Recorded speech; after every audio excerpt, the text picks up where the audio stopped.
All right, the magic number, 1,000,000. How can you get 1,000,000 people to pay attention to whatever is your next big idea? Everybody's got a big idea that I meet. And the problem is, like the saying goes, if a tree falls in the middle of the woods and there's no one there to hear it, does it make a noise? And I always say, who cares, right? So if you have the greatest idea in the world and nobody ever hears about it, you might as well, like Joel Salatin, my first mentor, said, it's better to do nothing for nothing than something for nothing. So if you come up with this good idea and it's all for nothing, it's really a waste. And most people don't understand, the psychological aspect of marketing. They say they do. They read a little book here, a little book there. But when it comes down to understanding heuristical patterns and understanding the 25 cognitive biases and really getting into those things, there's 103 logical fallacies in the average person's brain. So you add all that together, it's all about studying and knowledge. So I'm going to give you guys a few little hacks here. I've been putting out this video series. People text me a lot. So this year using this stuff, I just checked some of the stats. We just passed 1 billion views, like 100 million people watching these videos. So this stuff works, and I can tell you just straight off the Google Analytics counter that this stuff is the real deal. So this is some of you want like more advanced stuff because people are like, oh, some of the stuff you say I've heard before. And my answer, if that's you that says that kind of stuff, it's not what you know, it's what you do. So if you think you're too smart, I'm just going to be like, show me how you put it into action. But for those of you who genuinely are already on your way, I'll kind of show you some stuff that I think is more advanced. So we'll call this 1 mil. You could also call it 1 billion if you're really ambitious. How do you get a billion? And so I was alluding to this earlier. I'll draw like a little mind map, So like here's you. You've got the next big idea. You've got the next Snapchat. You've got the next Netflix. There's a good book called The Self-Made Billionaire by this Cohen guy, and he calls it the blockbuster idea. So an idea that can break out. Like Zuckerberg went from 4 people on the Facebook to then he dominated 60% of his school, Harvard. Then he jumped to all universities, and he had about 60% market share. And then he went up to, now they just passed 1 billion customers, and almost everybody, Facebook is like definitely example of a blockbuster idea. So here's you now, and it's like most people don't understand that it's this progression, but it's not that linear, and that's the problem. Like the progression that most people think. This, by the way, is the difference between a plan and a strategy. Most people have a plan at best, but they don't have a strategy. I was just reading this book, The Liberator by Kershaw, about General Felix. And these guys, he had 75,000 of his men killed in one battle in Italy. And this dude was a tough dude. And even though he had this high casualty rate, as we know, the Allies won the war. And it's because the Allies had out-strategized Adolf Hitler. So Hitler and the Germans were good at strategy, but a plan is like linear. We're going to take this, we're going to do this, this, and this. And the best laid plans of men, as the famous poem goes, they don't work out. So strategy is like A-B plans. This happens. If it doesn't work, you move to this subset. You've got these reinforcements come in. And I was talking about the real deal is not linear like this, where you go from your idea to 1 million people being your customer. If you're an entrepreneur, if you're an artist, maybe you want to have 1 million people download your single. Maybe you are, somebody that's breaking out a franchise idea. You're a coach, a consultant, whatever it might be. Or, by the way, this is the progression. If you have a 9-to-5 job and you want to get a raise, this is the progression up the chain. If you're what I call an intrapreneur. The entrepreneurs start new things, intrapreneurs work with them. You can make money both ways. Not everybody's an entrepreneur. So wherever you are, the real deal, it's going to be more like branching. So heuristics is more this way. The real way humans decide things is a branching chain of events. And so good strategists are like chess players. There's trillions of permutations. And so whether it's your business plan or understanding the psychology of how people decide things, I always say humans are smart and stupid at the same time.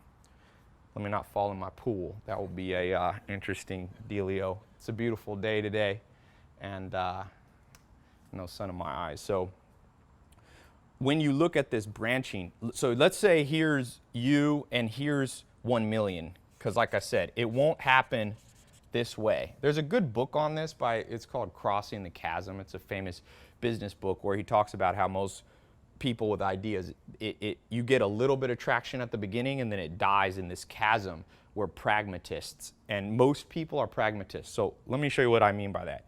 So the first heuristical decision kind of branching that the average person who's watching your stuff is going to decide by is fear. So this is one that people know.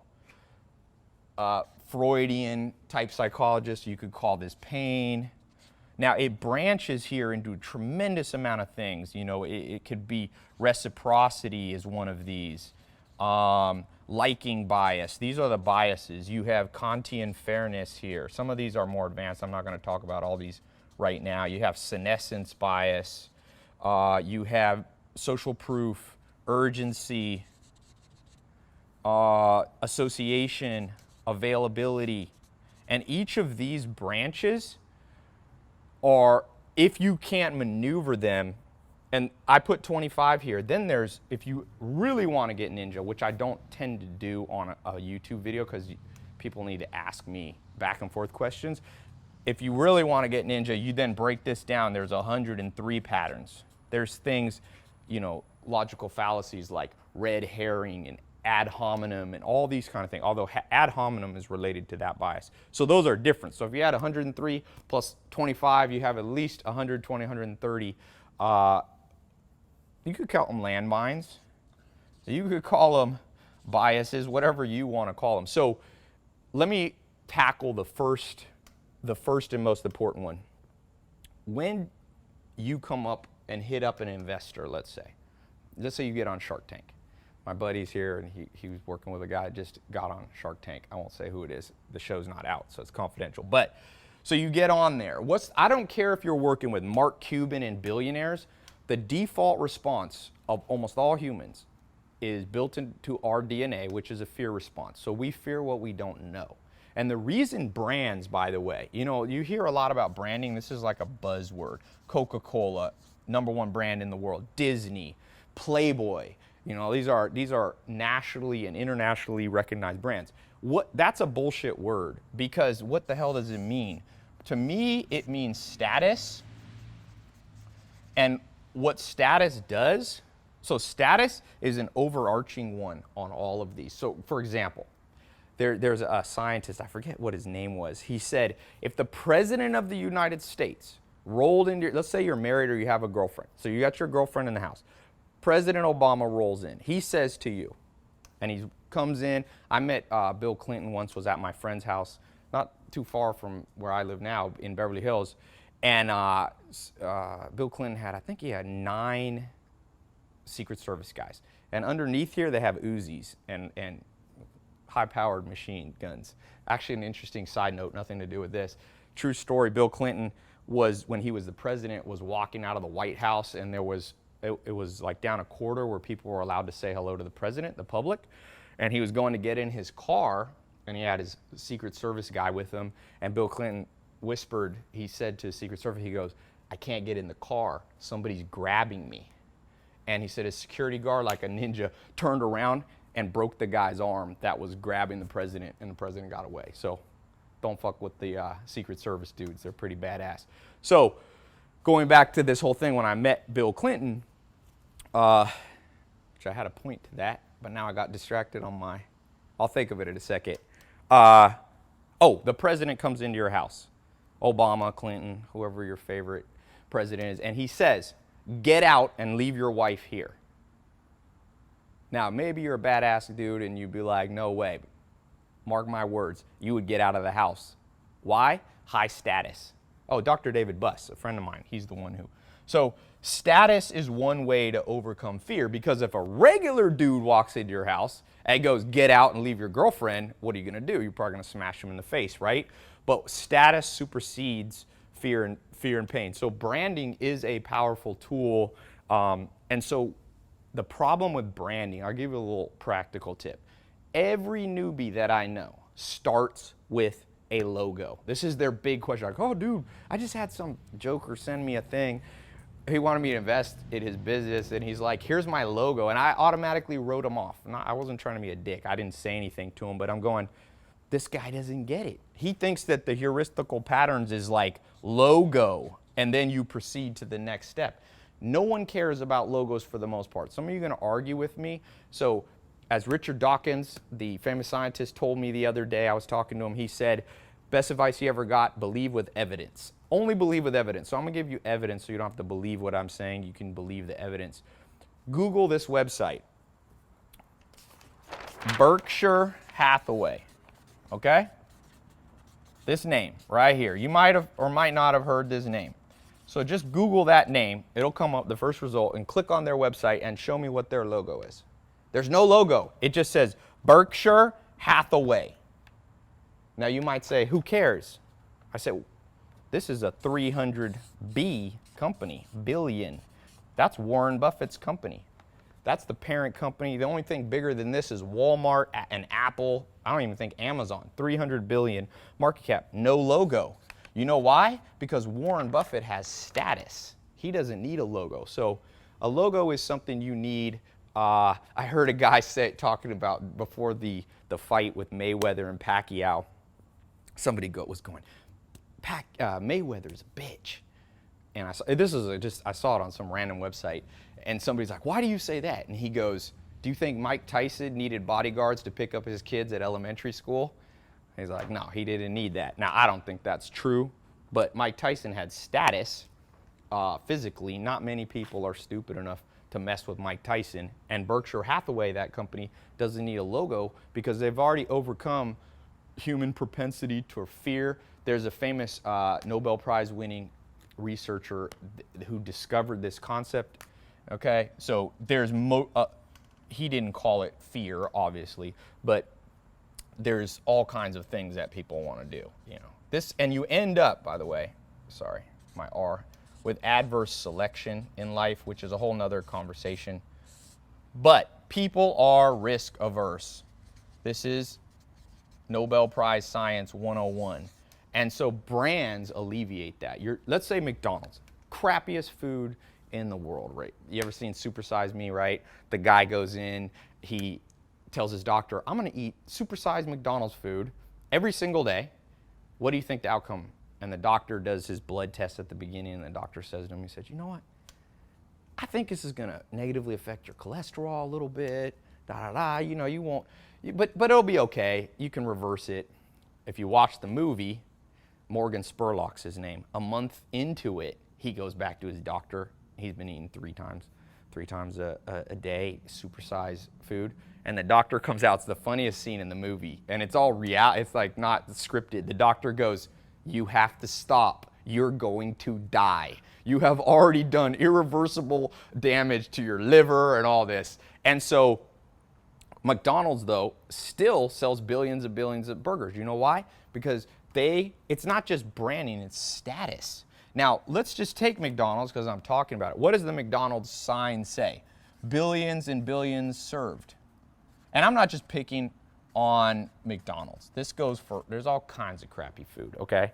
I'm not an anti. I feel like one day McDonald's, big corporate hitman, gonna come for me. So let me spread the lack of love across Taco Bell, Burger King, Wendy's, and blah, blah, blah. So, but billions and billions, that's a psychological mind fuck on you. When you drive by that store and you see billions of billions, boom, what heuristic is that?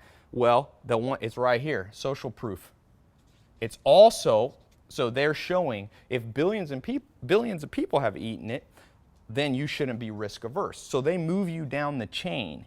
And they move you, bop, bop, bop, bop, bop, bop. You can do all kinds of things. Remember, McDonald's has the McDonald's House, which is the charity. What's that? Kantian fairness. Immanuel Kant, one of the greatest philosophers centuries ago, said that humans have an innate sense of fairness, which goes along with reciprocity. So you go, McDonald's, sure, 70% of kids are fat in the world, but McDonald's makes hospitals to treat them. So I guess that makes up for getting them fat to start with. So that's a reciprocity play and a liking play, and you can move through all of these things. Like I said, I don't have time because I actually have to go in a second, and I got some guests here. Thank you for their board listening to me babble. But I'm going to do a talk I decided to do one, and I'll show you how you can move things down the chain in a lot more advanced way. And maybe I'll have time in that talk. So there should be a little link here above, below. Click the link. It's a free talk, don't worry. You can watch it on your good old, where did I put my phone? On your phone, on computer. You can watch it in 40 different countries. So if you have an idea, I'm gonna go through some practical things, and I'll also, this is the ninja stuff, and I definitely won't have time to go through the 103, but I'll do a few. It's a live talk, so you can ask me questions. Last time it was interesting. We started blowing up my chat, like it would take down my site because too many people were asking. And so we put on this third party like enterprise chat, and we blew that up. So we had to take that one off. So if you ask too many questions, so submit a smart question, maybe rewatch this video and see something. I'll take a handful of questions. These ones I've never talked about, the logical fallacies, but man, if you break these down, listen, most people are the bitch of their own brain. And it's because not only do they get mind fucked by brands that are trying to push false status on them, but they also don't understand these logical fallacies. If you don't believe me, ask anybody you know. Ask them what ad hominem is. Ask them what a red herring argument. By the way, this is the problem in the school system. What's the best thing a school could teach you to do? Not social studies. I remember social studies. It's just like, what a waste. And here's the problem. You know the problem with traffic? So this is LA, this is Beverly Hills. But the problem in traffic, economists say, is that if you're driving and it takes you an extra 15 minutes because the roads were laid out stupidly, okay? That wasted 15 minutes of your time. But there's 13 million people in LA. Times 15 million, you end up with an economy. Everybody's like, what's wrong with the economy? I'm like, because we waste what we've been given. Seneca, the great Stoic philosopher, said, it's not that we don't have enough time in life, it's just we don't use it right. So think about school system, your education. I dropped out of college, maybe you went to college. Where the hell was this class? This is the class to have. There is nothing. If you have kids or you want to, or you have employees, you get this down and they go literally from average status. And I'm not talking about just materialistic stuff. All this stuff is cool, you know, but remember, I'm still grounded. I grew up on a farm for 10 years of my life. I lived for 5 years with bucket toilets, no electricity. So when people start saying, oh, are you getting soft? Maybe I am, but I ain't that soft. So for those of you, when I say status, what I'm going to be showing you is true status is, I was talking, some of you might have seen where I was talking to Tim Grover about his book, Relentless. And he has real status. Michael Jordan goes, the best trainer in the world. Kobe Bryant goes, the best, the best, the best. And it's not, it's deserved status. So I'm going to show you how to deserve more. As Charlie Munger says, who, by the way, is the business partner of Berkshire Hathaway, of Warren Buffett, he says, to get what you want in life, you have to deserve what you want. The world's not yet a crazy enough place to reward a whole bunch of undeserving people. So this kind of stuff is how you deserve more. Like, most people don't even know who Immanuel Kant is. Maybe they have a vague recollection from Philosophy 101 if they got lucky. But the only reason you want to know who Kant is in reality, unless you want to be just academic about it, is how can you utilize the great minds of all time? You know, people ask me why I read a book a day, why I did a TEDx talk on that. I'm like, well, I'll put it better than I can put it. Will Smith. Everybody knows who Will Smith is. By the way, he has real status. Billions of people have seen his movies. And somebody asked him, what do you need to do big things in life? He said, 2 things. You have to be able to run and read. You have to be able to run because when your lungs are about to explode and you push through it anyway, he said, that makes you a man or a woman. You know, you can push through, and then you can push through in other situations. And he said, you have to read because a lot of smart people have done shit before you, and if you ignore them, you're too cocky. And by the way, one of the biggest biases, in fact, if you read the new book by, what was the head of the Federal Reserve for so long? Greenspan. Alan Greenspan's new book, he says the #1 bias of humans is over-optimism. So a lot of times I'll do these free talks and people will be like, I don't need to know that. Bullshit. Of course you need to know this. There's not many people in the world that'll ever share this with you because there's not that many people that know this because I've traveled to 51 countries trying to learn this from people, and I learned one or two from a mentor here and one or two, but people don't pull them all together. So if you want me to pull them all together, I'll share with you. If you're already doing some big things, you're already making $1 million or 100 grand, or you wish you had $1 million, but you're broke now. I call those wanters and wishers. If you want to move from a wanter and wisher to somebody who actually does something, click the link, and I'll see you. It'll show you, it'll translate it into your local time, because we got people all over. I quit putting the actual times because people are like, what is it in Albania and Thailand? So I'm like, click the link. We got these fancy things called computers that will figure out the time for you. And then it's free. And only thing I'll ask for you, don't show up not prepared. You know, I got to hang out with Arnold Schwarzenegger the other day, and at his movie premiere, movie for Maggie, and talking to him a little bit.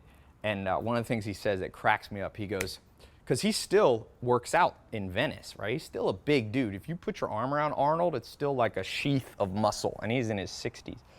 And Arnold goes, you know, I see people working out at Gold's Gym in Venice, and I see them texting. And I go, they ain't never gonna have muscles.